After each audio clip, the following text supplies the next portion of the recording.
Gracias, Pastor Luis, gracias, Pastor Enrique, por la invitación. Qué bueno que podamos conectarnos a través de la tecnología. La tecnología es muy buena si se la sabe usar y es muy mala si usted la usa para fines malévolos o perversos. Vamos a ser bien ordenados en la clase para que el tiempo nos rinda. Usted puede hacer preguntas en cualquier momento de la clase, siempre y cuando tengan que ver con lo que estoy diciendo, ¿no? Si son preguntas que no están en el contexto, no van a ser respondidas por seriedad a la clase y para poder avanzar con el tema. De todas maneras, yo le sugiero a Pastor Luis que pueda él crear un grupo WhatsApp momentáneo para esta clase, un grupo que después de un mes se elimine. A veces estamos saturados con demasiados grupos, pero creo que valdría la pena un grupo WhatsApp de estudio, no para subir GIF, no para subir chistes o bromas o peticiones de oración, no, un grupo de estudio donde yo pueda depositar ahí las clases, usted puede hacer preguntas y si el tiempo me lo permite, durante las sesiones que vamos a estar unidos, poder irle respondiendo o mandando una información anexa a la clase que le va a ser bastante bien. Quiero compartirles la sesión de hoy y la próxima sesión, porque estoy contratado para 4 sesiones. Pero si el profesor es muy fome, si el próximo lunes ya no me ve, es porque me despidieron, así que ni pregunte. Entonces, son 4 sesiones, pero si ya el próximo lunes no estoy, ya sabe lo que pasa. Entonces, vamos a hablar hoy día y la próxima sesión sobre un tema tan importante en nuestra denominación y que yo he extrañado que no se da casi en las iglesias. Y felicito acá a Luis y al Pastor Enrique por traer este tema a la mesa, como es la cátedra de la declaración de fe de la Iglesia de Dios. Eso vamos a estudiar este lunes y el próximo lunes. Entonces no espere, por favor, una predicación, porque no es predica, es clase. No espere, ¿verdad?, que el profe dé aleluyas o glorias porque estamos en una clase como tal. Entonces, si se torna un poquito pesado el, el ambiente, es porque estamos en academia como tal. No es predicación, no es estudio bíblico como tal, sino es una clase. Es la declaración de fe de la Iglesia de Dios. He preparado unas diapositivas y que ya Pastor Luis está ingeniándoselas a ver si las puede compartir. Si no las puede compartir, no hay problema. Al final de la sesión les puede compartir a todos los alumnos por PDF la clase. Ahí está. Excelente. Gracias, Pastor Luis. ¿Ves? Se pudo. Se pudo hacer. La letra está bastante chiquitita, así que al final de la clase usted puede pedir el PDF ahí a Pastor Luis y leerlo con tranquilidad en su tableta, en su celular, en su computadora, porque hay unos datos muy interesantes allí. Y hoy vamos a comenzar con el génesis de la declaración de fe. Vamos a ir a los orígenes, porque de pronto se nos enseña la declaración de fe, los 14 puntos, pero no sabemos qué es una declaración de fe, cómo se hizo, por qué se hizo, para qué se hizo. Tampoco sabemos si esto sirve o no sirve. Tienen otras iglesias como las asambleas, los bautistas, sus declaraciones. Eso y más vamos a tratar hoy día de asentar las bases del génesis de la declaración para desde allí luego entender los 14 puntos doctrinales. Así que esperando tener su atención, estamos ahí con la primera diapositiva. De hecho, fíjense en la primera diapositiva, la foto que elegí es intencional, porque no es el primero, pero es de los logotipos antiguos de la corporación. No es el que se usa ahora, ¿no? El que se usa ahora es más estilizado y lo que la generación de hoy llama un poquito más moderno. Pero el logotipo que está allí es de los más antiguos, pero no el más antiguo. Yo estaba buscando uno, no sé si se acuerda, Pastor Enrique, donde aparecía un mundo, ¿no? En el logotipo de color celeste, con una cruz. No logré encontrarlo. Pero yo llegué a la Iglesia de Dios ya hace muchos años atrás y ese era el logotipo que estaba en el templo. Y fíjense que todavía está ese logotipo en la iglesia madre donde yo nací. aquí en La Calera. Yo nací en una iglesia de Dios, en una capilla acá en La Calera, y el logotipo aún lo tiene el pastor. Por supuesto, renovado, lo ha pintado, pero aún está ese logotipo allí en el templo. Pero no tenemos el tiempo para hablar del logotipo, que también tiene su historia. Todo tiene un génesis. Quiero remitirme hoy a la declaración de fe. Siguiente diapositiva, Pastor Luis.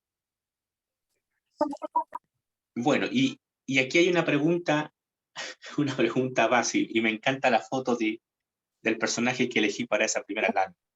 ¿Por qué es importante una clase como esta? ¿Por qué es importante una clase como esta? Y no sé si Milagros está ahí levantando la mano o se le escapó nomás la mano. Entonces, ¿por qué es importante una clase como esta? El profe le está lanzando la pregunta a todos los alumnos y me gustaría sus respuestas por escrito. Por escrito. ¿Ve que es importante, Pastor Luis, tener un grupo WhatsApp? Por WhatsApp es más rápido haber respondido el profesor. Entonces vamos a usar el Zoom, el Messenger del Zoom, los que sepan usarlo, y respóndame esta pregunta. ¿Por qué cree usted que es importante una clase como esta? ¿Por qué no mejor el Pastor Luis se inventó otra clase? ¿Por qué invitó a este personaje a darnos declaración de fe de la Iglesia de Dios? ¿Para qué nos sirve? Entonces quiero que me responda, ¿por qué cree usted que es importante una clase como esta? Voy a esperar sus respuestas. ¿Ya? Si alguien quiere opinar con micrófono abierto, puede hacerlo, pero chiquitito, para que no se nos alargue, ¿no? Si a usted le cuesta escribir, por favor, use el micrófono, respondiendo a esta pregunta.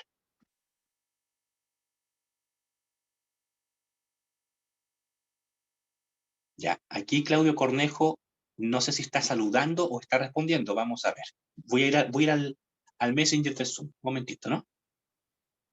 Ya, y por ahí alguien levantó la mano otra vez. Pastor Luis puede estar atento allí si esa persona quiere responder o se le escapó nomás ahí. La hermana Milagro, no sé si quiere preguntar. Ya, mientras ella Levantó la mano. Responde, Vivi Escobar, ella sí está respondiendo a la pregunta.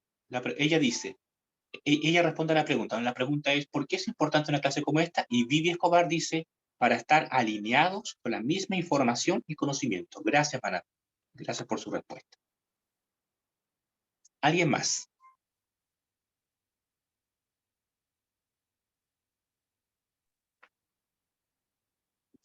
Perdón, debemos saber en qué cree o cuáles son los puntos de fe que tiene la institución en la que yo estoy inmersa. Para eso creo que es necesario. Gracias, hermana Milagros. No sé si era Milagros o Ivonne. Me pueden corregir allí. Ivonne. Gracias, hermana Ivonne. Muy acertada su respuesta. Ahora denme un segundo, porque está respondiendo alguien más por el Messenger, entonces vamos a leer las respuestas para que todos estén enterados. Moisés Quirós responde para todos. Él dice, porque es necesario fortalecer y recordar en qué creemos. Gracias, hermano Moisés. Muy amable. El pastor Luis responde, identidad de la iglesia en donde participamos. Bueno, él está respondiendo, es importante para conocer nuestra identidad o fortalecer nuestra identidad en la iglesia en donde estamos participando. Gracias por sus respuestas. ¿Alguien más desea responder? ¿Por qué es importante una clase como esta? Declaración de fe de la Iglesia de Dios. Confiando que en el transcurso de la clase usted se va a ir animando un poquito más, vamos a hacer un poco de historia. Bien, el hermano Claudio respondió, y por respeto a él vamos a leer su respuesta. Denme un chance para leer a Claudio. Él dice, referente a la pregunta, creo que siempre será lo mejor aprender, aclarar dudas y fortalecer nuestra fe. Siempre debemos llenar nuestras lámparas. Gracias, Claudio. Siempre, qué linda referencia. El otro día hablé sobre eso justamente, de Mateo 25, llenar las lámparas. No sé si Claudio ahí estaba conmigo o estamos conectados ahora en el Espíritu Santo. ¿Respondió alguien más? Mira, se están animando a responder. La hermana Gloria dice, respondiendo a la pregunta, para saber si estoy de acuerdo con los puntos. Gracias, hermana Claudia. Entonces ella quiere saber, una vez que veamos los 14 puntos, si estoy de acuerdo o no estoy de acuerdo. Bien, avancemos. Vamos a hacer un poco de historia. Les dije que vamos a ver el génesis hoy día de la declaración de fe. Siguiente diapositiva. Bien, ahí tenemos un personaje en blanco y negro. ¿Quién será ese personaje allí? Buscando, buscando, buscando. Ahí tenemos al emblemático reverendo Richard G. Spurling, ¿no?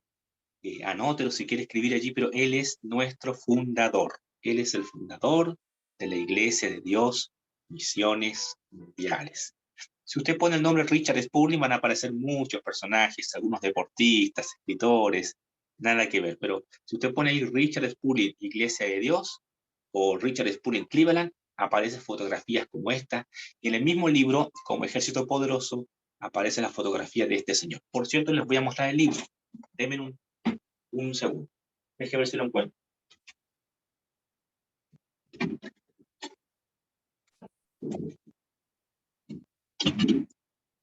Este libro, les recomiendo, deberían tenerlo.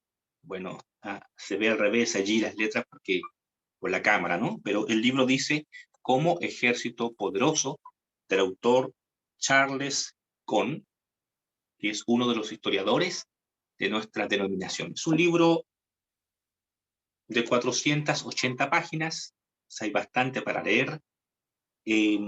No lo tenemos a disposición en el seminario a la venta, pero sí usted lo puede ir a leer allá o encargarlo a la editorial en los Estados Unidos. Está en español y aquí aparece toda la historia de la corporación. Es bastante interesante, se lo digo porque yo fui profesor de historia de la Iglesia de Dios y es bastante peculiar nuestro nacimiento, ¿no? Le dejo entonces el dato de este libro, Como Ejército Poderoso, del doctor Charles Cohn. Anótelo por allí.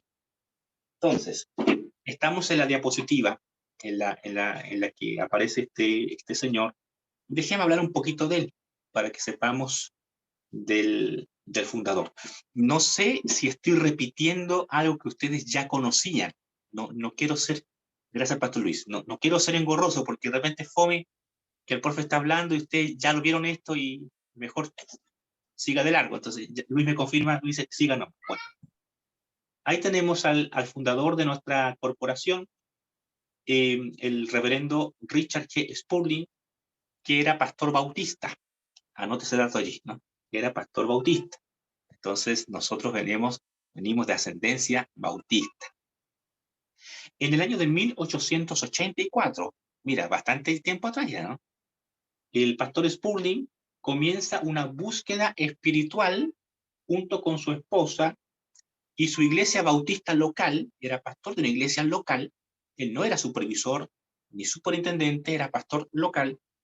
Su iglesia se llamaba Libertad. Lindo nombre. Esto ocurrió en las montañas de Carolina del Norte. No me pregunte de geografía estadounidense porque no tengo idea. Solo conozco hasta Tampa, Florida. De ahí me pierdo, así que no me pregunte. ¿Y dónde queda, pastor? Ni idea. Carolina del Norte. Supongo que esto es en el norte, pues, de los Estados Unidos. Ahí los más sabios que están en el grupo han de dar algunas muestras. Allí, entonces, el pastor Spurling comienza a buscar un avivamiento. Y les voy a explicar el contexto de por qué él comienza a buscar un avivamiento. Resulta que a principios del siglo XIX, o sea, en los 1800, ocurre una liviandad en la mayoría de las iglesias ya históricas existentes. Las iglesias históricas, o las que se autodenominan históricas protestantes, como la bautista, la presbiteriana, la wesleyana, la anglicana, aunque la anglicana está más emparentada con la católica que con el protestantismo, pero las iglesias históricas de la época, repito los nombres, la bautista, la wesleyana, la presbiteriana, la anglicana y la metodista, las 5 gigantes, hasta el día de hoy, son las 5 grandes, habían entrado en una liviandad espiritual tremenda. Y esto está datado en los libros de historia. No estoy inventándome aquí. Usted tiene que ir a los libros de historia del cristianismo contemporáneo. La liviandad consistía en cero búsqueda del Señor, cero comunión, y se había hecho del protestantismo no un estilo de vida, sino como una norma nomás. Eran cristianos nominales. ¿Sabe a lo que me refiero con cristianos nominales? Solo de nombre. solo de chapa. La mayoría de las iglesias históricas en los Estados Unidos habían caído en una frialdad espiritual espantosa. No había búsqueda del Señor. Richard Spurgeon y otros ministros de otras congregaciones, porque no fue el único, esto es importante señalar, no fue el único, comienzan a buscar el avivamiento espiritual del que hablaba Hechos, capítulo 2, del bautismo en Espíritu Santo, de los carismas del Espíritu, de la llama pentecostal, sin saber ellos con certeza qué era el pentecostalismo, porque aún no existía el término. Tengo mucho que entregar, Pastor Carmona y Pastor Luis. Creo que en 2 sesiones no sé si voy a alcanzar, porque a mí me encanta la historia y estoy intentando dosificar lo más posible para no enredarlo a usted, porque son muchos datos, no quiero enredarlo. Entonces, había una liviandad a principios del siglo XIX tremenda en las 5 grandes. Quiero saber si están atentos. ¿Cuáles eran las 5 grandes históricas? Las 5 iglesias históricas. Escriban.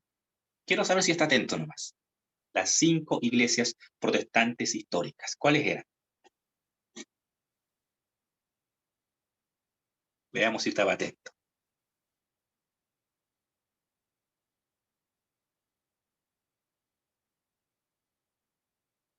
Voy a esperar a ver si escriben.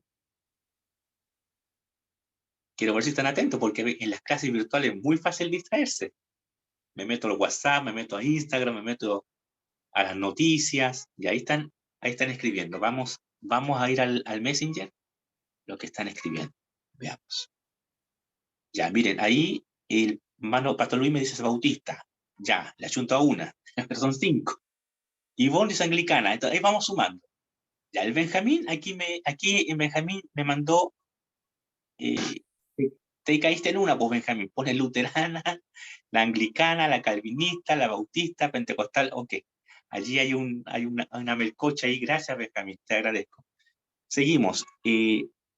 AVE 15, bueno, aparece el nombre, dice la bautista, presbiteriana, anglicana, el protestantismo no, el protestantismo las reúne a todas, querido, y la metodista, excelente. Ahí tienes 4, ya, 4 de 5 está súper bien. Faltó solamente uno, ¿no? La wesleyana. Luego tenemos a Paola, la anglicana, la protestante, bautista, calvinista, luterana, ya, excelente, ya. Ok, luego tenemos a Claudio, anglicana, bautista, luterana y pentecostal. Ya, la pentecostal tienen que sacarla de una vez, porque la pentecostal no existía, ¿ya? Evelyn, dice la wesleyana, luterana, bautista, la Génesis. Bueno, gracias a todos los que están ahí opinando. Tenía yo un profesor en el seminario, en uno de los que estudié, que cuando los alumnos comenzaban a opinar mucho, y a veces se disparaban para todas partes, dicen, ¿saben qué? Dejen de opinar para que no pequen más. Entonces, en esta ocasión ya no opine más para que deje de pecar, porque metieron ahí un sancocho de iglesias y algunas no están ni emparentadas, ¿no? Ni emparentadas. Las 5 grandes son eran la bautista, la wesleyana, la anglicana, la presbiteriana y la metodista, las 5 grandotas.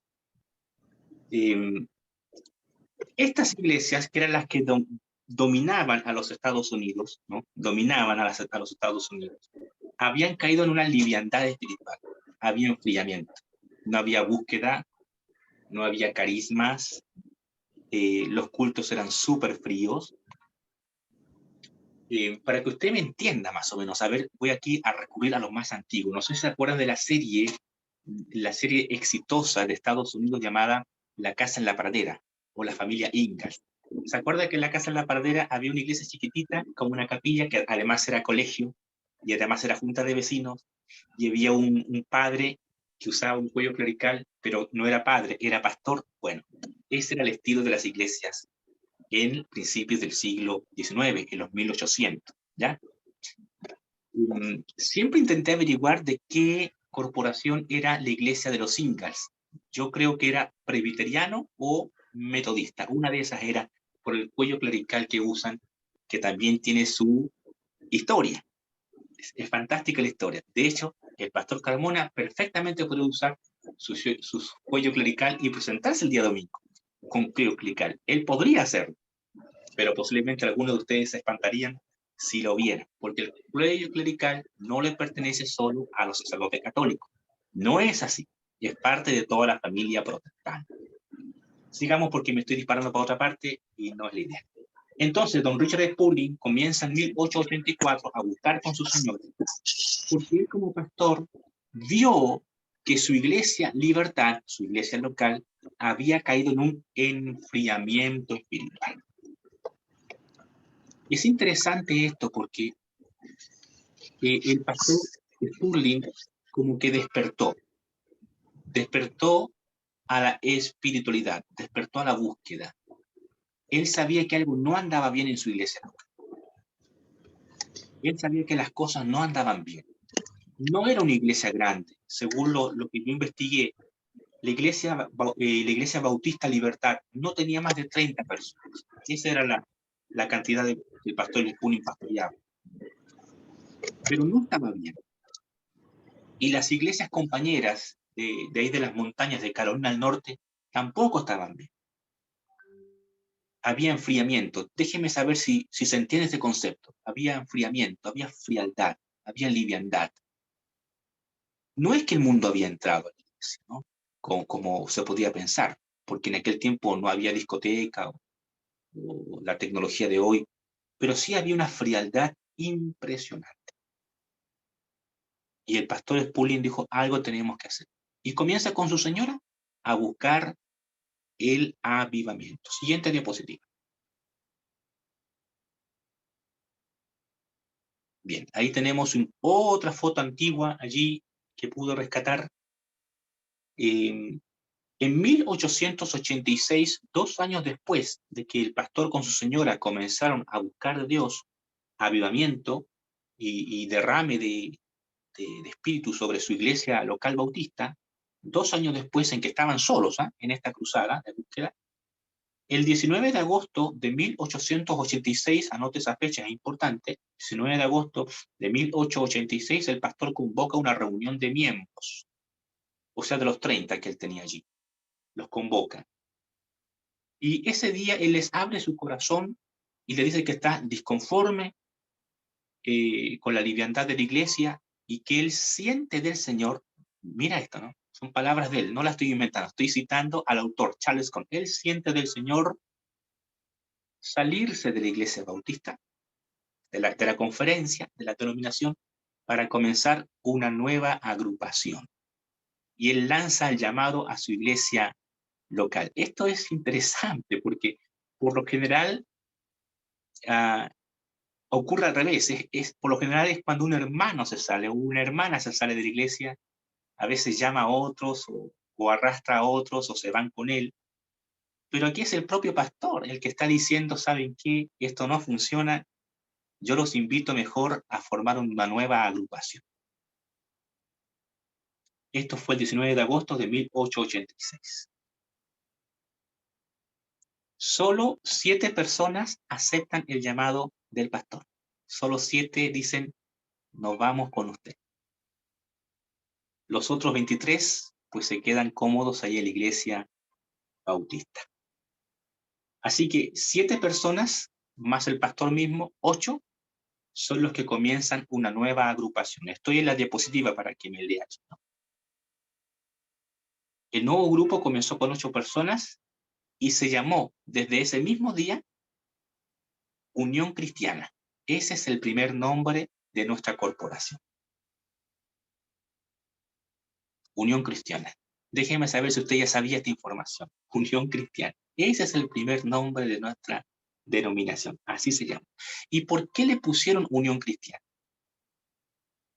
Porque la visión de Richard Spurgeon, junto con los 7, era unir, y aquí la visión puede sonar hasta un poco ilusa, si se quiere, y lo digo con respeto a mi fundador, pero la visión del pastor era unir a toda la hermandad estadounidense y hacer que volviera toda la hermandad a los principios de la búsqueda pentecostal.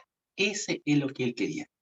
Él quería que se derramara un avivamiento espiritual sobre todos los Estados Unidos.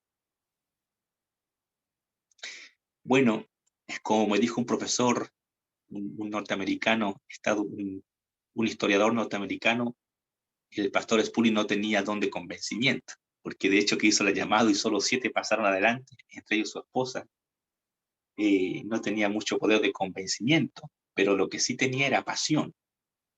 Entonces él quería que todas las iglesias, comenzando por su amada conferencia bautista o convención bautista, volvieran a la búsqueda del Señor. Unión Cristiana, así pasó a llamarse. Siguiente diapositiva. Vamos hincándole a la historia. Bien.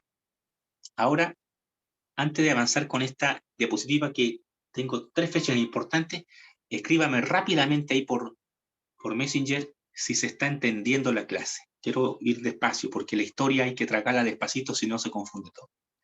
Un sí, un amén, un no. La pregunta es simple del profe. ¿Se está entendiendo la clase? Responda. Gracias, Pastor Luis. Primero en responder. Gracias, hermana Gloria. Gracias, Mónica. Gracias, Ave. Gracias, Vivi. Gracias, Claudio. Familia Moreno. Ya, hasta ahí. Y Pilar, me parece que hasta ahí están escribiendo. Gracias. Familia Laguna, gracias.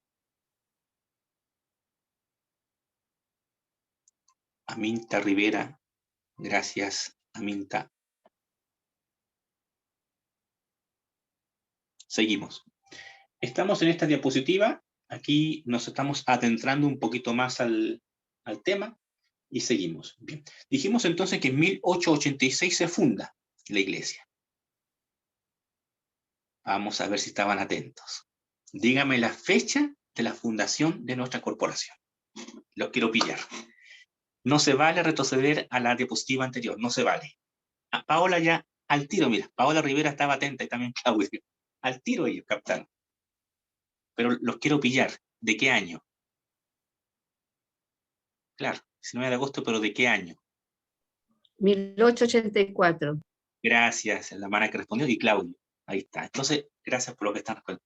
La fecha de la fundación de nuestra corporación es 19 de agosto de 1886. O sea que en unos pocos días más estamos de cumpleaños a nivel mundial. Saquen la cuenta cuántos años vamos a cumplir este 19 de agosto. Saquen la cuenta. ¿Ya? Vamos a la diapositiva. Desde 1886 a 1896, 10 años, Richard Spurling se dedicó a predicar el evangelio entre las montañas de su iglesia local y a invitar a otros cristianos a unirse a su grupo. Pero siendo honestos, ningún adepto, ninguna persona se unió a él en 10 años. Ok, entonces aquí hay una buena pregunta, ¿no? ¿Estaría dispuesto usted a hacer este trabajo evangelístico 10 años y no ganar ni un alma? O sea que por 10 años el grupo se mantuvo intacto. 8. Lo bueno es que ninguno se salió. Habría sido bien trágico. Habría sido muy trágico que a mitad de camino 2 de ellos, pastor, sabe que nos vamos. Nos vamos a fundar las asambleas de Dios. Habría sido horrible. Pero lo bueno es que se mantuvieron los 8. Yo siempre me he preguntado si es que yo, si me pongo los zapatos de Spurling, no creo que yo hubiese sido tener la resistencia, la persistencia para estar 10 años ahí y el grupo no me crece. 8 nomás. Pero el hombre lo consiguió. 10 años ahí predicando acerca del avivamiento pentecostal. Esa era su predicación. Ojo. Si volvemos, Pastor Luis, si puedes volver a la diapositiva en la que está la foto del pastor Spurling. El historiador Charles Cone dice que el pastor Spurling no era un hombre académico, no era versado, no hablaba bien, de hecho. No hablaba bien, no era académico, no tenía estudios, era un hombre de montaña. Era un montañés, como esos norteamericanos que de repente aparecen en la serie, barba larga. Ahí estaba afeitado para la foto, pero él tenía una barba larga, ¿no? Y andaba entre los asnos y los caballos. Ese era Spurgeon, por tanto, no tenía él un don de convencimiento. No era bueno en la predicación. No lo estoy diciendo yo, lo dice el historiador de la Iglesia de Dios. No era bueno para predicar, pero tenía una virtud que hoy se ve poco, y era la persistencia. O sea, el hombre era persistente. Sigamos en la diapositiva. Volvamos a la que estábamos, pastor. Exacto, volvamos a esa. Ya. No ganó a nadie en 10 años. Ahora vamos a 1896. Aquí vamos a una fecha clave para nosotros. Esta es otra fecha clave para la IDD. Todo cambió en 1896. Cuando por fin se derramó un avivamiento pentecostal como el que estaba orando el pastor ya por 12 años. 2 años en que estuvo con su esposa, solitos los dos, y luego 10 años con el grupo de 8. En 1896 ocurrió el derrame pentecostal con lenguas y otras señales, sobre todo de sanidad. El escuálido grupo de 8 personas se convirtió en una iglesia grande en aquel tiempo, de 100 personas en un año. Esto está aquí, en el libro, en nuestro libro de historia, están los registros. En un año creció a 100 personas. Ayúdenme los matemáticos ahí. ¿Cuánto porcentaje creció? Si pueden darme una manito, pueden escribirme allí. ¿Cuánto creció? ¿Un 50%, un 100%, un 500%? ¿Me pueden ayudar? ¿Cuánto creció el pastor de público? Bueno, la cantidad que sea es muy buena para aquel tiempo. De ser 8 personas a 100 en un año, impresionante. Pero no solamente creció en cantidad, sino que lo que llamó la atención de los periódicos locales, mire, que Benjamín está diciendo que la iglesia de Dios creció en 1200%. ¿Le creemos o no a Benjamín? Bueno, como es el único que escribió, le vamos a creer, porque no hay otro que lo corrobore o lo refute. Gracias, Benjamín, por el ejercicio, muy amable. No solamente crecieron en cantidad, sino que crecieron en espiritualidad. En 1896 ocurrió en nuestra denominación el primer derrame pentecostal, registrado desde el libro de los Hechos.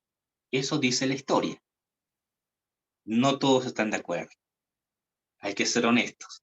Las asambleas de Dios, que son primas hermanas de nosotros, ojo allí, este dato no sé si lo sabía, pero las asambleas de Dios nacen de nosotros, de la iglesia de Dios. Por tanto, son primas hermanas de nosotros. Las asambleas de Dios americanas, no la chilena, no la brasileña y la mezcolanza que hay hoy en día de asambleas de Dios. No, la asamblea de Dios original nace de nosotros. Y ellos también reclaman que fueron los primeros en recibir el derrame pentecostal. Otras iglesias que nacen de nosotros, la iglesia de Dios de la profecía. No sé si usted ha escuchado esa iglesia, pero en Santiago hay algunos templos, muy pocos, pero sí hay iglesia de Dios de la profecía. Son hermanos de nosotros. Otra iglesia que nació de nosotros, también por esas fechas, la iglesia de Dios de la santidad, que hasta el día de hoy se mantiene y también tiene sede en Cleveland. También son primos hermanos de nosotros. La siguiente fecha, de 1896 a 1902, los periódicos locales de la época reportaron sucesos extraños en el grupo denominado Unión Cristiana. Aquí hay un punto en contra de nosotros. El fanatismo religioso comenzó a regarse como pólvora en la congregación. La iglesia casi es acabada por el comportamiento exagerado de algunos miembros. Y esto era así porque no había un sistema de gobierno.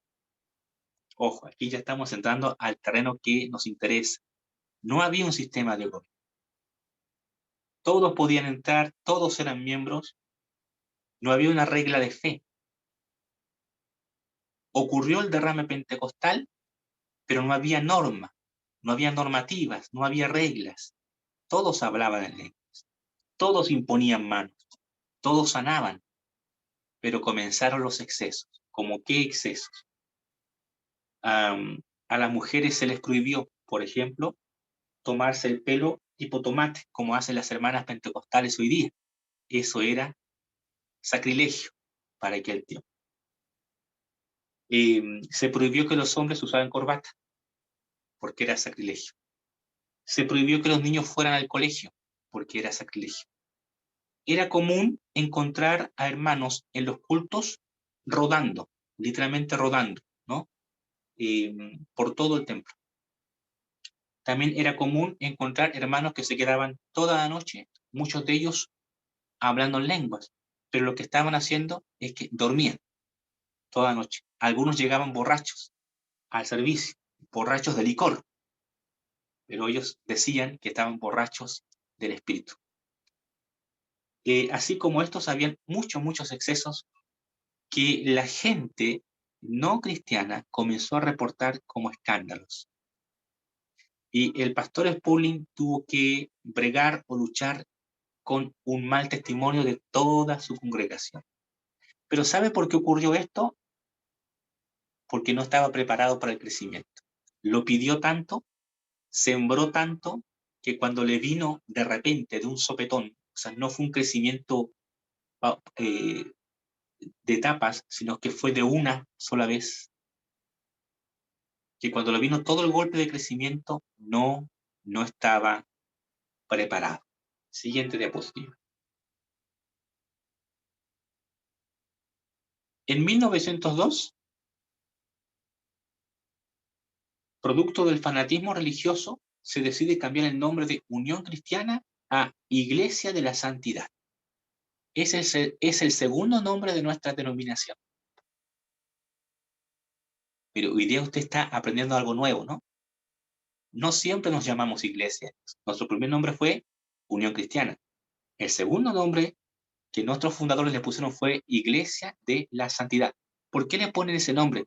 Porque Spurling, junto con los principales, intentan cernir o colar a los que estaban allí. Muchos se fueron, pero la iglesia logró preservarse con vida. Ese mismo año, en 1902, se crea el primer plan de gobierno para regular nuestras creencias y regular la iglesia. Muy sencillo, un plan de gobierno muy sencillo. Usted debe entender que en el mundo evangélico, en el mundo protestante, evangélico y pentecostal, que son tres corrientes conectadas pero distintas, repito, en el mundo protestante, evangélico, pentecostal, hay al menos tres tipos de gobierno o forma en cómo las iglesias se gobiernan. Tenemos el sistema episcopal, que es como una pirámide.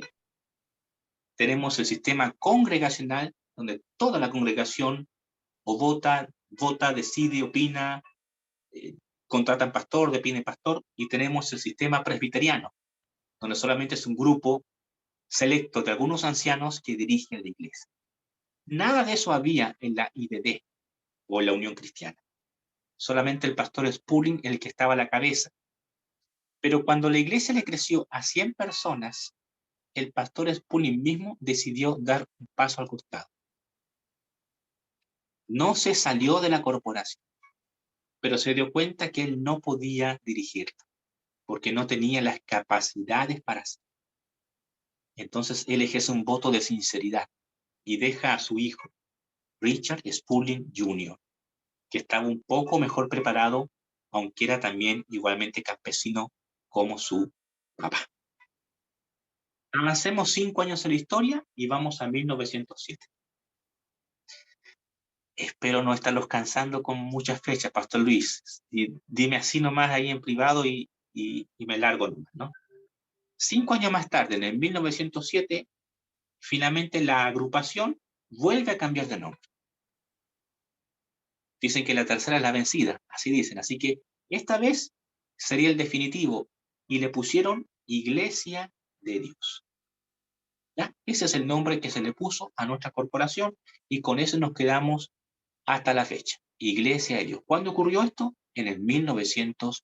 7. Y aquí les voy a dar el por qué se cambia a IDD. Vamos a leer. Dice así. La Unión Cristiana había designado un ideal, porque así nació, ¿se acuerdan? Unión Cristiana. ¿Por qué un ideal? Porque el pastor Spurling, él soñaba con unir a todas las iglesias bajo un solo paraguas. Pero no se pudo. El segundo nombre, la Iglesia de la Santidad, apelaba a una doctrina, porque era para ordenar la casa. Pero ninguno de los dos nombres parecía ser una designación escritural para sus acciones o para la corporación. Así lo pensaron nuestros fundadores. Por tanto, la base bíblica para el nuevo nombre la encontraron ellos en 1 Corintios 1:2 y en Hechos 20:28. Si usted va a la versión Reina Valera 1960 o la King James, que es la versión que los norteamericanos usan, la King James es como la Reina Valera de nosotros. En 1 Corintios 1:2 y en Hechos 20:28 aparece justamente ahí Iglesia de Dios. Entonces nosotros nos tomamos de esos versículos para decir, este es nuestro nombre, y así se pasa a llamar Iglesia hasta el día de hoy. Siguiente diapositiva. Desde 1910 a 1915, los teólogos de la Iglesia de Dios y por teólogos, bueno, aquí el autor también difiere un poquito, el historiador, porque en aquel tiempo no había un seminario como los que tenemos hoy día. No había seminario. Entonces, por teólogos me refiero a otros ministros que fueron incorporándose a la corporación, poco a poco. Y estos ministros, en conjunto con los fundadores, trabajaron las enseñanzas doctrinales y prácticas de nuestra denominación. En 5 años, ellos formaron 28 enseñanzas que fueron presentadas y aceptadas hasta el día de hoy. Estas no son los 14 puntos doctrinales, que ya vamos a ver los 14 puntos, son las 28 enseñanzas. Que si nos ponemos a discutir las 28 enseñanzas tenemos para todo el año, así que no lo vamos a hacer porque es demasiado largo, solo les estoy dando el cómo nace la declaración. De 1915 saltamos a 1948, bastante tiempo. Y si usted se da cuenta ahí en la diapositiva, las letras están resaltadas y con otro color, porque esto es la fecha de nuestra declaración. Nuestra declaración de fe, los 14 puntos, fue presentada en la Asamblea de 1948 y aceptada por todos los miembros participantes a ese evento. Nuestra corporación celebra asambleas bianuales, cada 2 años. Antes se hacía cada 4 años. Ahora se hace cada 2 años, si es que no me equivoco. Pastor Carmona me puede corregir allí, pero creo que es cada 2 años en nuestra Asamblea Mundial, donde todos los pastores y pastoras pueden participar, pero solo los obispos pueden emitir voto. En 1948 entonces fue presentada la declaración de fe, fue aceptada por todos los miembros en ese evento. Esto fue específicamente el 30 de agosto del año mencionado allí en Birmingham, en Alabama. O sea que este mes, el 30 de agosto, se cumple también el aniversario de nuestra declaración de fe. Hasta aquí, y aún no avances la diapositiva, Pastor Luis. Déjala allí nomás, en stand-by. ¿Hay alguna pregunta? Si no hay preguntas, porque está todo claro, pero estoy dando el chance, si hay preguntas, puede usar el micrófono si desea, o usar el texto.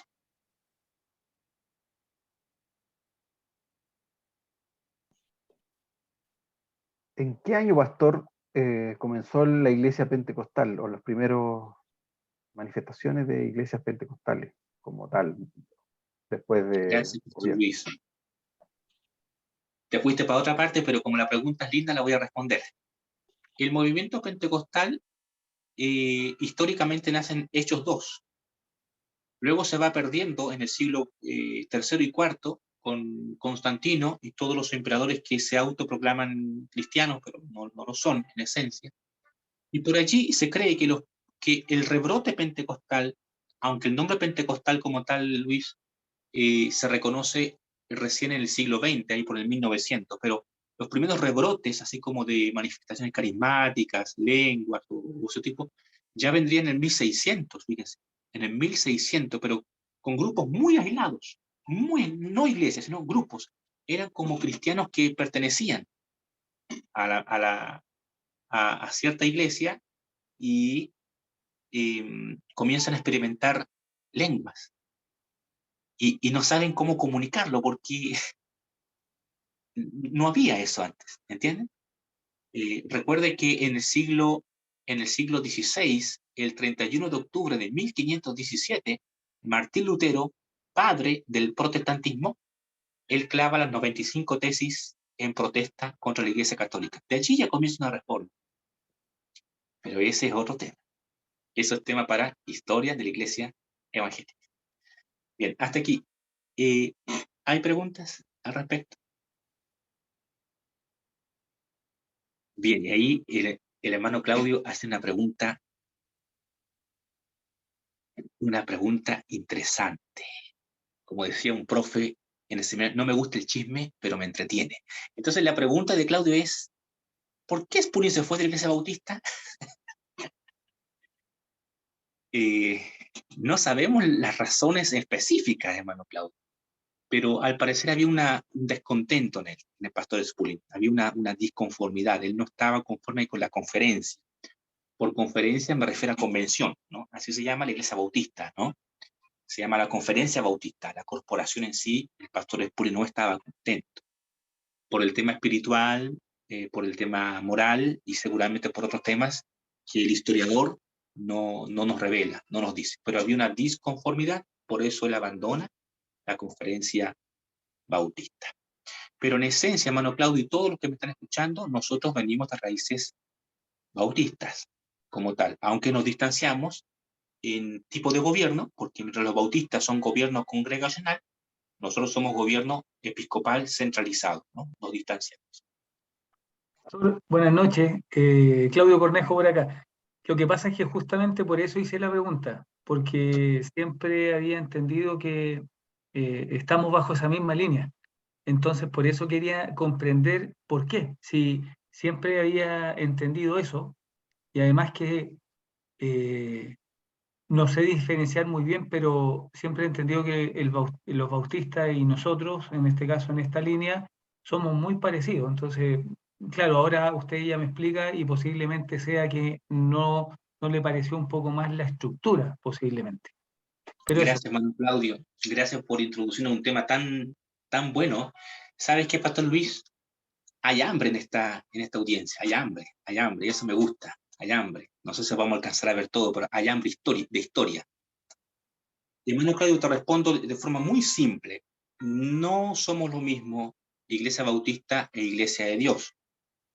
Debemos reconocer que ellos son nuestros padres, en cuanto a que el fundador era bautista, ¿no? Pero en teología no es lo mismo, porque mientras que la Iglesia Bautista hasta el día de hoy tiene una teología reformada o calvinista, nosotros tenemos otro tipo de teología que se conoce como wesleyana arminiana. Nos diferenciamos de la Iglesia Bautista en teología, primero. Nos diferenciamos en tipo de gobierno, no nos gobernamos igual. La Iglesia Bautista es congregacional, ¿no? Es toda la membresía plana la que gobierna, mientras que nosotros somos estructural, es una pirámide. Nos diferenciamos de la Iglesia Bautista en el tema del bautismo, por ejemplo. Los hermanos bautistas, ellos ponen énfasis en que el bautismo en Espíritu Santo ocurre en el momento de la conversión, ya, se da, ahí mismo. Y para ellos no es necesario el tema de lenguas o carismas, no es necesario realmente. Si bien es cierto, existe hoy, hermano Claudio, lo que se conocen como los bautistas carismáticos, que es un movimiento que salió de los bautistas clásicos como tal.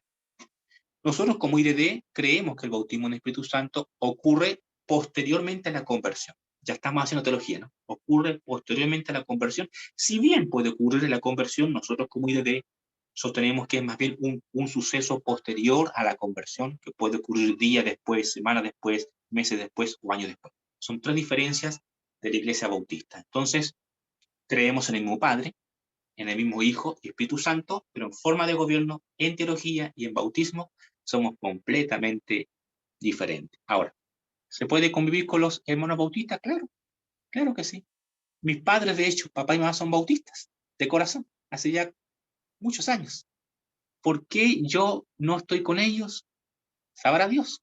Yo estoy acá, el IDD. Ellos están en la iglesia bautista y son miembros fieles ahí y trabajan y hacen misiones. Gracias, hermano Claudio. ¿Avanzamos? Pastor Luis, ¿avanzamos? Ya, avanzamos porque el tiempo se nos está bien. Si en caso no avanzamos hasta las 9:30, les pido disculpas, estoy un poquito cansado. Hoy día he estado médico con mi esposa todo el día, así que ya a esta hora se me está acabando la batería, pero vamos a tratar de llegar hasta lo que más pueda. Siguiente diapositiva. Ahora vamos a algo práctico. ¿Qué es una declaración de fe? ¿Qué es esto de la declaración? Y hay 4 respuestas simples que nos pueden ayudar. Pastor Luis, si puedes comenzar a enviar el PDF del credo de Nicea, sería bueno si puedes hacerlo a los WhatsApp de los hermanos, ojalá que puedan abrirlo para que leamos juntos. Mientras lo hace Pastor Luis, seguimos en la diapositiva. ¿Qué es una declaración de fe? Primero es un credo de fe, o sea, en esto creemos. En esto creemos. Una declaración de fe es una confesión de lo que se cree como organización. En una empresa, por ejemplo, sería como la declaración de nuestros valores. En esto creemos como empresa o como organización. Una declaración de fe es una alineación doctrinal. Alguien de ustedes los mencionó al principio de la clase. Tenemos que estar alineados, o sea, pensamos en esto. Una declaración de fe es una brújula de las creencias de una organización, o sea, para allá vamos. Eso es una declaración de fe. Quiero preguntarle a los alumnos, respóndame por Messenger. La pregunta es, ¿sabía usted que existía una declaración de fe de la IDD? Esa es la pregunta. ¿Sí o no? ¿Sabía usted que existía una declaración de fe? Gracias, Claudio. Primero en responder. Gracias, Fabiola. Gracias, Evelyn. Gracias, Mónica, y alguien más atrás, no alcanzo a ver. Gracias, familia y Paola. Gracias, Cintia. Gracias, Juan Carlos y Liliana. Gracias, Elena.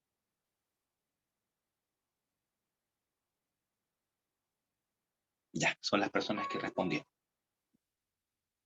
A los mismos que respondieron, gracias, Mari. A los mismos que respondieron y a otros, ¿entiende usted nuestra declaración de fe? ¿Sí o no? No más. ¿Entiende usted nuestra declaración de fe? ¿Sí o no? O más o menos. Escriba ahí, por favor. Gracias, Cintia.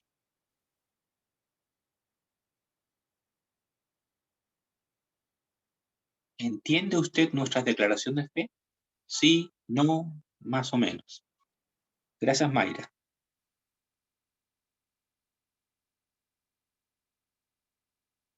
Gracias, Gloria.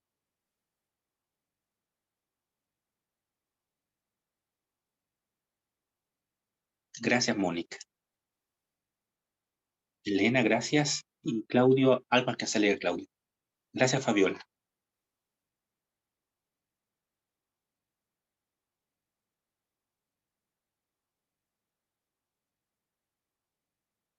Gracias, familia Laguna.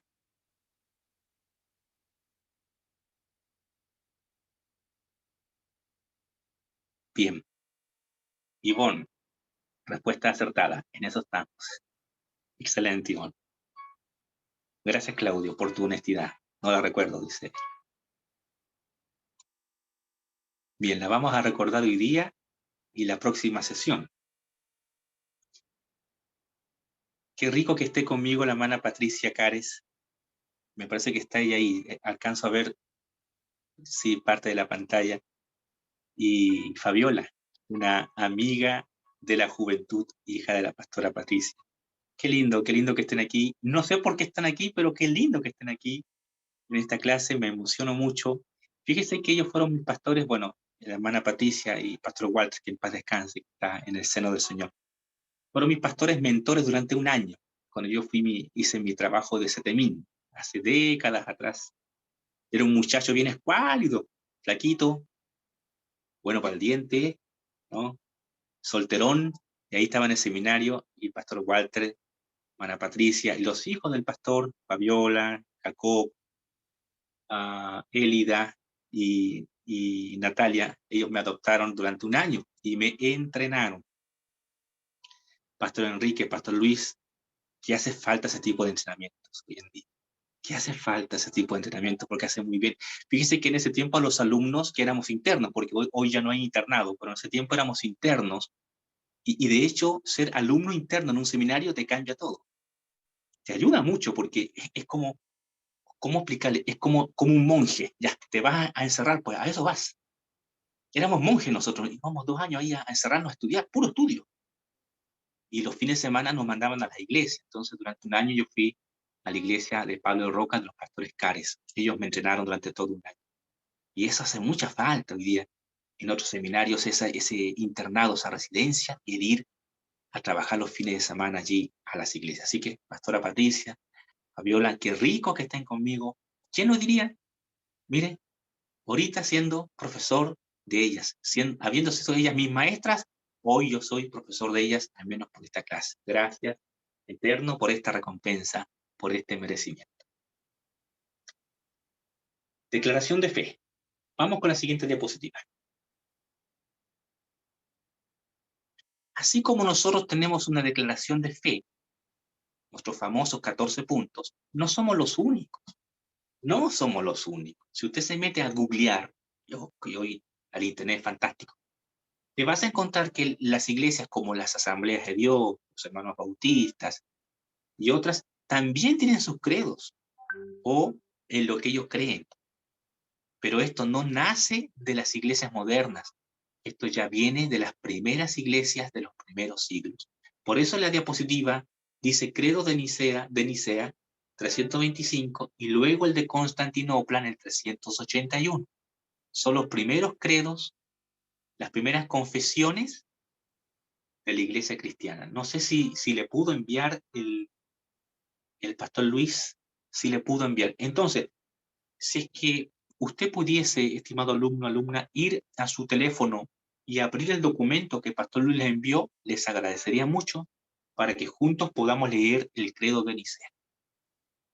Hágalo, por favor, no se salga de la clase.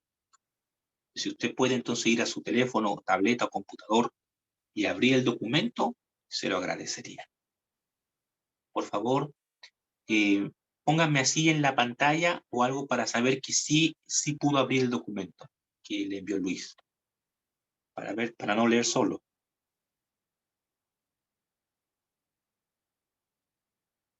Gracias, Pilar. Ella dice que sí tiene el documento. También familia Laguna y Gloria. Gracias. Ya, hay algunos alumnos que sí lograron abrir el documento. Si en caso que usted no logró abrirlo, gracias Juan Carlos, gracias Elena, están diciendo que sí. Usted igual puede ir a Google, y ponga ahí Credo de Nicea. Gracias Valenzuela Marín. Simplemente vaya ahí a una página, al buscador, ponga Credo de Nicea y va a aparecer, pero al tiro. Ya. Le explico el contexto. Para el año 300 aproximadamente, después de Cristo, o sea, 300 años después de nuestro Señor, la iglesia había entrado en un caos, la iglesia universal, porque en ese tiempo había una sola iglesia, no había ni que católica o protestante, era una sola. Pero había un caos, había un sancocho de creencias impresionantes, había muchos maestros de las más diversas corrientes, estaban los gnósticos, los agnósticos, estaban los cretenses, estaban los que se oponían a Pablo, estaban los que se oponían a los padres apostólicos, estaban los teotocos, estaban, bueno, un montón de gente ahí con sus propias enseñanzas. Esto llevó a que los líderes de la Iglesia Universal o Mundial dijeran, algo tenemos que hacer, porque la gente está creyendo de todo y se está enseñando de todo. Fue así entonces que se convocó a un concilio mundial. ¿Qué es un concilio? Fue como una gran reunión de todas las iglesias locales que hasta el siglo III, hasta el año 300, ya existían en el Mediterráneo, en el África y en ciertas partes de Asia. Así que se convoca a los obispos o los pastores de estas iglesias, no todos los miembros porque eran demasiados. Ya para el siglo IV, año 300, había muchos cristianos. Entonces se convoca a los pastores a este gran concilio en Nicea. ¿Qué es Nicea? Una ciudad que existía en el Asia Menor. Y allí fueron convocados en el año 325 después de Cristo. Y en ese año, por varias semanas, no días, se trabajó para elaborar el primer credo o la primera confesión. Quizás algunos de los que están aquí, que fueron católicos en su tiempo, se han de acordar de este rezo que les hacían rezar ahí las monjitas o los curitas. Tal vez se acuerda, si usted iba a un colegio católico, le hacían rezar. ¿De dónde venía este rezo? Del 325, que es la primera confesión, que dice así, voy a leer. Dice, creemos en un solo Dios, Padre Todopoderoso, Creador de todas las cosas visibles e invisibles. Lea conmigo, por favor. Y en un solo Señor, Jesucristo, el Hijo de Dios, unigénito, nacido del Padre, es decir, de la sustancia del Padre, Dios de Dios, luz de luz, Dios verdadero de Dios verdadero, engendrado, no creado, de la misma naturaleza que el Padre, por quien todo fue hecho, tanto lo que hay en el cielo como en la tierra, que por nosotros, los hombres, y por nuestra salvación bajó y se encarnó, se hizo hombre, padeció y resucitó al tercer día, y subió a los cielos, vendrá a juzgar a vivos y muertos en el Espíritu Santo. Y a los que dicen, hubo un tiempo en que no existió, y antes de ser engendrado no existió, y fue hecho de la nada o de otra hipóstasis o naturaleza, pretendiendo que el Hijo de Dios es creado y sujeto de cambio y alteración. A estos los anatematiza la Iglesia Católica, los maldice, los comulga la Iglesia Católica. Ese fue el primer credo del 325. ¿Por qué se hace esto? Porque ya en los primeros años del siglo IV, en el 300 y tanto, se dudaba de la divinidad de Cristo. Habían algunos líderes dentro de la misma iglesia, no de afuera, dentro de la iglesia, que sostenían que Cristo había sido creado. Y nosotros como evangélicos creemos que Cristo no fue creado. Cristo es Dios mismo. Pero ya en aquel tiempo se hipotetizaba de que Cristo era la primera criatura de Dios, que es exactamente la postura que se mantiene hasta el día de hoy, por ejemplo, en los testigos de Jehová. Los testigos de Jehová respetan a Cristo, al Mesías, pero ellos, cuando comienzas a conversar o a teologizar con ellos, te van a decir al final Cristo que es la primera creación. No, nosotros tenemos, no, Cristo no fue creado. Cristo es tanto Padre y es tanto luz. Por eso nace este primer credo. Pero como todavía en la iglesia existían los debates, en el 381, fíjense, varias décadas más tarde, se vuelve a reunir toda la iglesia mundial, ya éramos muchos más, para volver a elaborar otro credo, otra confesión. Y ahí nace el famoso credo constantinopolitano o de Constantinopla, una ciudad que en el día de hoy está en Estambul, ahí por Turquía. Esto fue en el 381. Es un credo largo. Lo voy a leer. Es un poquito larga la lectura, pero es muy linda teológicamente hablando. Quiero que me siga. No sé si tiene ahí el documento. Sígame. Es bastante linda la lectura y es muy armoniosa teológicamente hablando. Dice así. Creemos en un solo Dios, Padre Todopoderoso, Creador del cielo y de la tierra, de todo lo visible y lo invisible, y en un solo Señor, Jesucristo, el unigénito de Dios, nacido del Padre antes de todos los siglos, luz de luz, Dios verdadero de Dios verdadero, engendrado, no creado, consustancial con el Padre, por quien todo fue hecho, que por nosotros los hombres y por nuestra salvación bajó del cielo y se encarnó por obra del Espíritu Santo. Nótese cómo en este credo se están poniendo cosas que no estaban en el primero. ¿Sí? Sigo leyendo. se encarnó por obra del Espíritu Santo, y de María la Virgen. Aquí, Virgen le ponen con V mayúscula. No es casualidad. No es casualidad, porque ya en aquel tiempo, en el 381, la figura de la Virgen María había cobrado mucha fuerza. Los marianitas, si bien como orden católica nacen siglos después, ya la teología mariana existía en ese tiempo. Wow, hay mucha tela que cortar aquí. Seguimos. Y de María la Virgen, y se hizo hombre. Por nuestra causa fue crucificado en tiempo de Poncio Pilato. ¿Por qué dicen esto en tiempo de Poncio Pilato? Porque en aquel tiempo hasta se cuestionaba si Cristo alguna vez existió. A ese punto llegó la iglesia en el siglo IV. ¿Será que Cristo existió? ¿Será que murió en la cruz? ¿O es solamente ficción? Entonces el credo está diciendo existió, y que fue crucificado en tiempo de Poncio Pilato, y padeció y fue sepultado, y resucitó al tercer día, según las Escrituras, y subió al cielo, y está sentado a la derecha del Padre, y de nuevo vendrá en gloria para juzgar a vivos y muertos, y su reino no tendrá fin. Y creemos en el Espíritu Santo, Señor y dador de vida, que procede del Padre, que con el Padre y el Hijo recibe una misma adoración y gloria, que habló por los profetas. Creemos, y aquí se mandan otro discurso, creemos en la Iglesia una, santa, católica y apostólica. Confesamos un solo bautismo para la remisión de los pecados.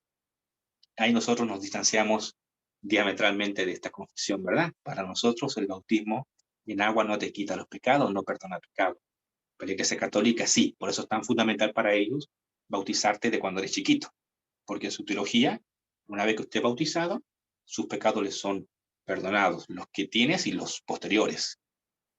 Está bueno ese negocio, me gusta, porque me bautizo de niño y se acabó, puedo pecar lo que quiera. Bueno, un chiste teológico, seguimos. Esperamos la resurrección de los muertos y la vida del mundo futuro. Amén. Y ahí termina la confesión de Constantinopla del 381. Perfecto. Pero, ¿qué dice nuestra declaración? Ahora vamos a la nuestra. Vamos a nuestra declaración. Y aquí también está en el documento que le envió el pastor Luis. Vamos a nuestro documento. Nosotros también tenemos un credo. No tan elaborado como el de Constantinopla del 381, pero tenemos el nuestro. ¿Alguien se acuerda en qué año es nuestro credo? ¿En qué año surgió? 1848. Siga participando, dijo don Francisco. 1948. Muy bien, muy bien. 1948. Ahí nació nuestro credo. Gracias, Moisés. Gracias, Luis. Y ahora sí, vamos a nuestro propio credo. Creemos en, número 1, la inspiración verbal de la Biblia. Número 2, en un Dios que existe eternamente en tres personas, a saber, el Padre, el Hijo y el Espíritu Santo. Número 3, creemos que Jesucristo es el unigénito del Padre, concebido del Espíritu Santo y nacido de la Virgen María. No sé si en su documento aparece Virgen María con V pequeña, minúscula. Así debería aparecer. Confirmen si está con V pequeña, eso también es intencional, para diferenciarnos del credo de Constantinopla, que lo pone con P mayúscula, porque para nosotros, como protestantes, evangélicos, pentecostales, respetamos a la Virgen María, pero no la endiosamos, no la veneramos, usted sabe aquello. Entonces, sigo. Que fue crucificado, sepultado y resucitó de entre los muertos, que ascendió al cielo y está hoy a la diestra del Padre como nuestro intercesor. 4. Creemos que todos han pecado y están destituidos de la gloria de Dios, y que el arrepentimiento es ordenado por Dios para todos y necesario para el perdón de los pecados. 5. Creemos que la justificación, la regeneración y el nuevo nacimiento se efectúan por fe en la sangre de Jesucristo. 6. Creemos en la santificación subsecuente al nuevo nacimiento, por la fe en la sangre de Jesucristo, por medio de la palabra y por el Espíritu Santo. 7. Creemos que la santidad es la norma de vida de Dios para su pueblo. 8. Creemos en el bautismo con el Espíritu Santo subsecuente a la limpieza del corazón, o sea, después de la conversión, palabras más simples. 9. Creemos en hablar en otras lenguas, como el Espíritu dirige a la persona, la cual es la evidencia inicial del bautismo en el Espíritu Santo. 10. Creemos en el bautismo en agua por inmersión, y aquí nos diferenciamos de otras corrientes evangélicas. Hay corrientes evangélicas que creen en el bautismo por rociamiento, y otras por aspersión. Nosotros creemos en el bautismo por inmersión, o sea, completamente sepultado y luego sales. Y que todos los que se arrepienten deben ser bautizados en el nombre del Padre, del Hijo y del Espíritu Santo. Esa es la fórmula bautismal en la que nosotros, los ministros evangélicos de IDD, bautizamos.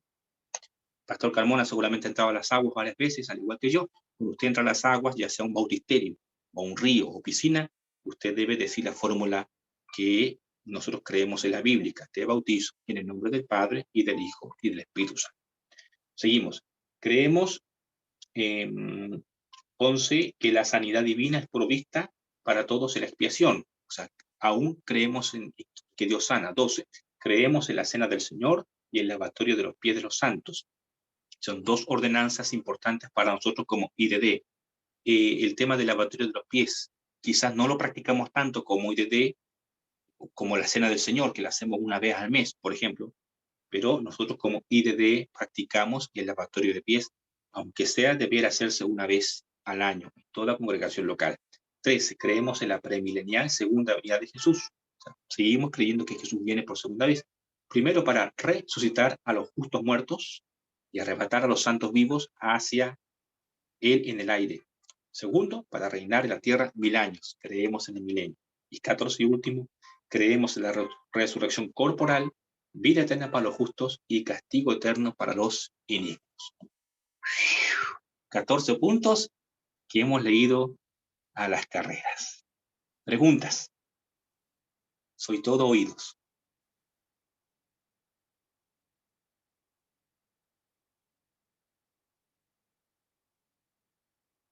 Juan Carlos y Eliana, no sé si es pregunta o sugerencia. ¿Deberíamos hacer Santa Cena una vez al mes? Eso dependerá del ministro de cada congregación. Hay ministros que hacen una vez al mes. Hay ministros de la IDD que hacen cada 6 meses. Gracias, Juan Carlos. Sugerencia. Entonces, él está sugiriendo, pero ya ahí compete a los pastores acá, Pastor Carmona, Pastor Luis, ellos tienen que ver aquello. Entonces, aquí hay libertad para los ministros. Ojo, hermano Juan Carlos, hay libertad. El ministro puede hacer una vez al mes, puede hacer trimestral o cada 6 meses. Gracias, Juan Carlos. ¿Alguien más? Preguntas, observaciones, inquietudes.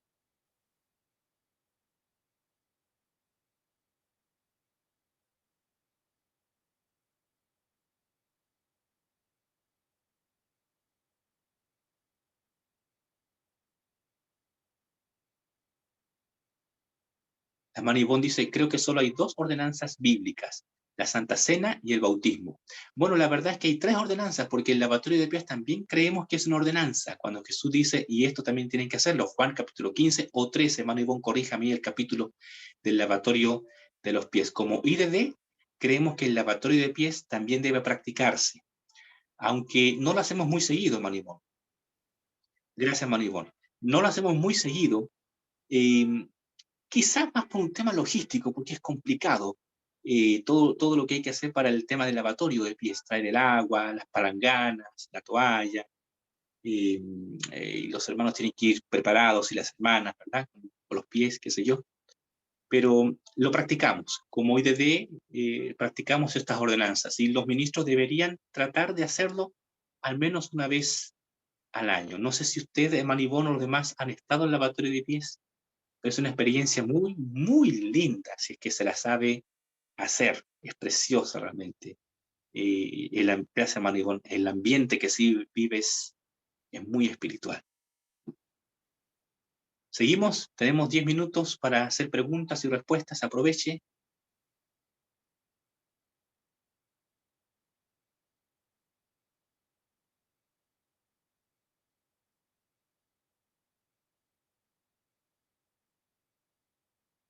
Puede hacer preguntas de los 14 puntos, puede hacer preguntas de historia, de lo que vimos previamente.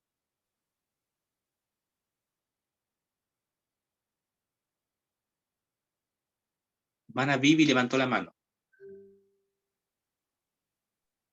Hola, pastor, soy Pablo, el Hola, esposo Pablo. del... Sí, quiero preguntar, usted nombró 3 tipos de bautismo. Nosotros Sí. creemos en el de inversión. Sí, señor. Inmersión, ¿cierto? Sí. ¿Por qué no los otros 2 no son válidos? No son válidos, no sé si la palabra sería válidos, ¿no? Porque se respetan los otros 2. Pero Y creemos que la fórmula bíblica es la inversión. Cristo fue bautizado de manera inmersa. Dice el Evangelio que él bajó a las aguas y allí Juan Bautista lo bautizó.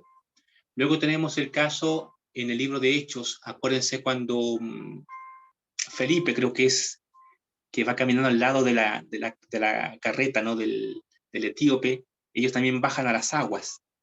Ahí tenemos dos casos de bautismo. Para eso, nos tomamos de esas bases bíblicas para decir que el bautismo debe ser descender a las aguas y ser sumergidos completamente. No somos los únicos que creemos esto. Hay otras corporaciones que creen lo mismo. Y no obstante, hermano Pablo, respetamos a las corporaciones evangélicas que creen en el bautismo por aspersión o por rociamiento. Les respetamos. Pero creemos que la bíblica debe ser la sumergirse. La Manibón tiene preguntas en la 8 y 9. Lánceme de la 8, Manibón. Le escuchamos. O escriba la pregunta.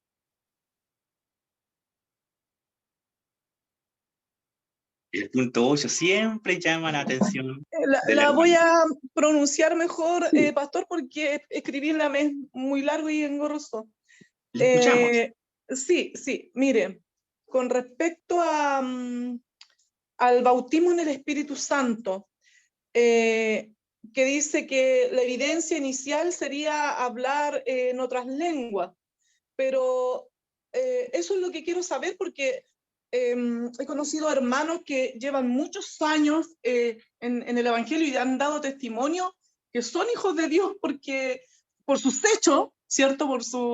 Por lo que ellos hacen se les reconoce, pero no han tenido a lo mejor la experiencia de hablar en lengua. Eso necesito saber. Gracias, Maribón. Pero en sí, ¿cuál es la pregunta? ¿Son ellos La pregunta cristianos? es que, ¿No son cristianos? es que aquí en la declaración de fe dice que el bautismo, en hablar en otras lenguas, como el Espíritu dirija, ¿cierto?, a la persona, la cual es la evidencia inicial, dice, ¿cierto? Evidencia inicial del bautismo en el Espíritu Santo. Pero si no existe esa evidencia de hablar en lengua, ¿la persona no ha sido bautizada en el Espíritu Santo? Es una muy buena pregunta. Es una muy buena pregunta. Y complicada por lo demás. Porque hay que ser también sensible a cada persona. Cada persona vive su propia cristiandad. Pero nosotros como IDD sostenemos que la evidencia inicial, aunque no es la única, pero la inicial, es la lengua. La glosolalia. ¿Significa esto, hermano Ivón, que los que son cristianos hace décadas, hace años, no son cristianos? No, son cristianos. ¿No son siervos? Son siervos. ¿No son líderes? Son líderes. ¿No tienen el bautismo en el Espíritu Santo? Y ahí me detengo. Aunque soy teólogo y pastor y amo a la corporación con todo mi corazón, quiero ser muy sensible en esto. No quiero herir sus susceptibilidades. Si digo, no son bautizados en el Espíritu Santo con toda la fuerza, temo que pueda pecar contra el Señor. Pero la corporación cree que la lengua es una señal clara de que esa persona ha recibido el bautismo en el Espíritu Santo. Y no obstante, aquí vamos con una paradoja, hermanito. De repente nos encontramos con personas que hablan en lenguas, pero son muy mal comportadas.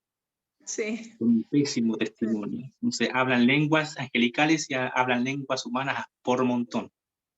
Entonces ahí tenemos un problema en que la persona quizás no se ha convertido de verdad o no ha entendido la sana espiritualidad.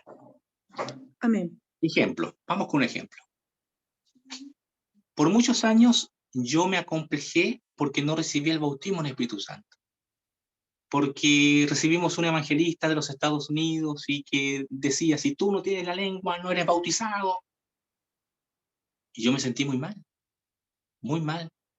Como líder, era joven, pero tuve la fortuna de tener un buen pastor, Daniel López, un buen mentor. Y Daniel, aunque Pastor López es de la Iglesia de Dios, él tuvo la sensibilidad de me decía, hijo, aunque no hables en lengua, sigues siendo siervo y sigues siendo líder. No haga caso. El evangelista estadounidense, él habló con autoridad IDD, pero no con sensibilidad. ¿Me hago entender? Habló con autoridad, habló con la ley, pero no con misericordia. Mi pastor, IDD, él dijo, respetamos la ley, pero vamos con la misericordia. Años después, recibí el bautismo con lenguas. Y bueno, yo hablo lenguas de tanto en tanto en privado, en mis oraciones. Pero por años fui mortificado por esa forma tan drástica del evangelista estadounidense. ¿Quiere decir que vamos a negar las lenguas? No. Las lenguas existen. Es un don, es una virtud. ¿Vamos a negar que la lengua es evidencia del bautismo? No vamos a negar. Creemos que es evidencia. Pero si la lengua no se mantiene con buen testimonio, ¿de qué le aprovecha a esa persona? Amén. Me quedó claro, Gracias, pastor, pero hermano. con el punto 8, que el otro que quiero aclarar, que dice que el bautismo con el Espíritu Santo subsecuente a la limpieza del corazón.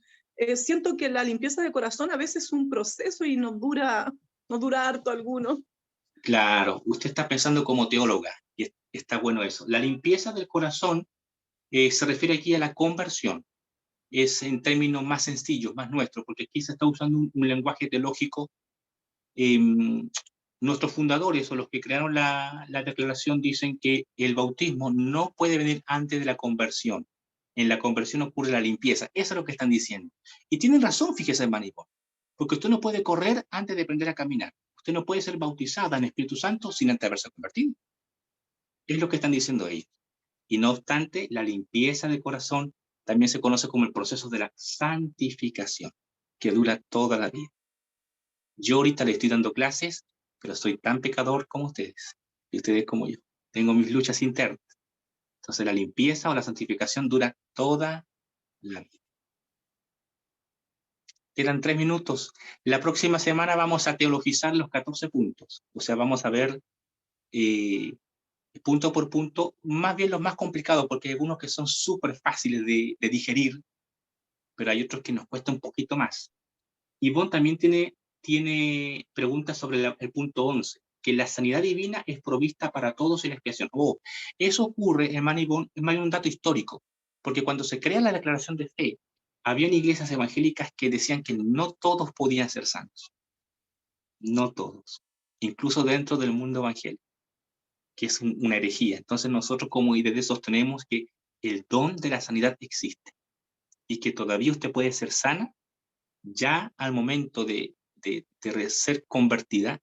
Usted puede en ese momento recibir sanidad y comenzar un proceso de sanidad durante toda la vida. A eso se está refiriendo. Claudio ¿Pero tiene no es una sanidad pregunta. física? Sí, pues, sanidad Ya. física se puede recibir.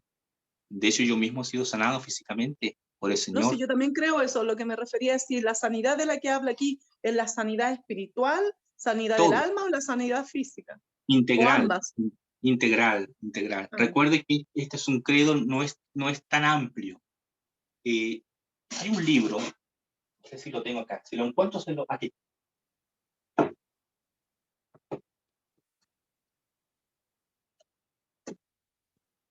Este libro es poco conocido, pero es muy bueno. Es de la Iglesia de Dios, es nuestro. Tengo solo volumen 1, el volumen 2 no lo pude conseguir en español, se llama Doctrina Cristiana. Aquí tenemos al doctor French Arlington, muy bueno, en castellano, un lenguaje muy simple, donde él explica punto por punto nuestra declaración de fe. Es una delicia leerlo, porque aquí están los 14 puntos así nomás, escuálidos, ¿cierto? Pero acá en el libro está explicado uno por uno. Hace muy bien leerlo. Hermano Ivonne, si puedes darte una vuelta para el 7000 y conseguirlo, hazlo. Te va a ayudar mucho. Leo una pregunta más y termino por respeto a la clase, a la hora, de hermano Claudio, que él mandó un mensaje. Veamos si dice, ok, bien, mira, la familia Laguna dice, yo no soy bautizado en Espíritu Santo, oro en esa dirección y a veces me frustro un poco. Hermana familia Laguna, no se frustre por la sencilla razón de que usted, sea bautizado o no, es tan discípulo de Cristo, es tan santo y tan siervo como uno que es bautizado. Crean. No estamos negando el bautismo del Espíritu Santo. Nomás que la quiero a usted rescatar de la frustración que yo mismo viví. Y siga orando en esa dirección. Siga orando. En algún momento Dios le va a dar ese merecimiento. Ahora sí, para la mano Claudio, porque tiene una pregunta. Dice, Rápidamente y en general me parecen bien. Paréntesis, aunque debería analizar mayormente cada uno. Gracias por la sugerencia, hermano Claudio. Pero creo que debería estar sí o sí que aceptemos los mandamientos de Dios. Me imagino que esto es la base de lo que Dios dejó a su pueblo y a sus hijos, o al menos destacar y detallar lo que Jesús dejó como el gran mandamiento. Debería estar si es lo que realmente seguimos. Gracias, hermano Claudio. Miren, hay muchas preguntas acá, parece, y hay bastante hambre. Yo fui invitado solo a hablar de los 14 puntos doctrinales, y aquí, hermano Claudio, me está sugiriendo ir al punto del gran mandamiento, el amor al prójimo. Pero eso da para otra clase, hermano Claudio. No alcanzamos acá. Su sugerencia es tomada. Vamos a ver si los 14 puntos los alcanzo a ver la próxima semana. No podía hacerlo sin ver la historia. Si el pastor Luis lo encuentra pertinente, podemos hacer hasta 3 sesiones solo de declaración de fe, ya depende de él. Pero la próxima semana vamos avanzando punto por punto y haciendo teología. ¿Qué es de teología? Se lee el punto, se lo explica, el por qué, y también se da pauta para que usted pueda preguntar. Y recuerde que no todas las respuestas las va a tener el profesor, pero voy a intentar ser lo más accesible posible. Pastor Gabriel, Sí, Pastor Luis. tal vez interpreto un poco la pregunta de Claudio como diciendo, si la declaración de fe es la guía, la pregunta es por qué el mandamiento de amar al prójimo, de amar a Dios, no está en la declaración de fe. Sí, interpreto Esa era bien. la pregunta. Sí. Gracias. Te entendí bien, Luis. Tal vez no entendí a Claudio. Creo que no está, y aquí quiero ponerme en los zapatos de los que compusieron la declaración, ¿no? En el 1948. Creo que no está porque se da por sentado, me parece. ¿Debería estar? Claro, debería estar, pero no está. Eso no significa que desconozcamos el gran mandamiento. Amar a Dios por sobre todas las cosas y a tu prójimo como a ti mismo. Amén. Si me permite, es una opinión nomás. Yo pienso que al estar el tema de la inspiración verbal, o sea, yo siento que lo que se depone en la declaración de fe son los puntos más conflictivos o que han tenido alguna posición contraria. A lo mejor el amor de Dios nunca ha estado en alguna En tela de juicio. posición en tela de juicio, que hay que amar al prójimo, que hay que amar a Dios. En sí veo que las cosas que están puestas en la declaración son las cosas que en la historia misma de la iglesia se han cuestionado. Entonces, Correcto. creo que ese es como el principio, porque si dice que creemos en la inspiración de la Biblia, creemos en Jesús, claramente se da por sentado que creemos lo que dice la Biblia. No va a estar toda la Biblia en la declaración de fe, pero sí las No, cosas. imposible. Imposible. Gracias, Pastor Luis. Brillante tu intervención. Gracias por rescatarme. Ya a esta hora estoy ya casi durmiendo. Muchas gracias. A ver, familia Laguna, veamos si es que logro interpretar sus mensajes, porque también está todo el código, ¿no? Bien, no entendí el Agradecido, comentario. dice, muchas gracias. Agradecido, Sí. muchas gracias. Bien, espero haber sido de edificación para los alumnos en esta noche. Ya nos pasamos en 4 minutos y agradezco a Luis y al pastor Enrique por invitarme.